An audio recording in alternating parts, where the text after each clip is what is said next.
ඔයාගේ ක්‍රෂ් එක ගැන. ඔයාගේ ක්‍රෂ් එක මේ වෙලාවේ ඉන්නේ මොනවා හරි ලොකු මුදල් ප්‍රශ්නයක. ඒක නිසා එයාට මේ වෙලාවේ ඔයාට අවධානයක් දෙන්න බැරි වෙලා තියෙනවා. සමහර විට එයා ඉස්සර තරම් ඔයාට කෝල් මෙසේජ් කරන්නේ නැතුව ඇති.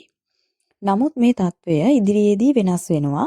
එයා විදේශගත වීමට හෝ මොනවා හරි අලුත් ව්‍යාපාරයක් ආරම්භ කරන්න සැලසුම් කරමින් තමයි මේ වෙලාවේ ඉන්නේ.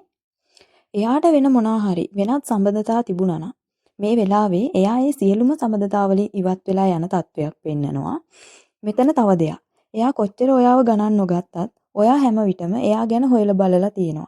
ඔයා කෑවද මොකද කරන්නේ ඒ වගේ නිතරම ඔයා හොයලා බලලා තියෙනවා.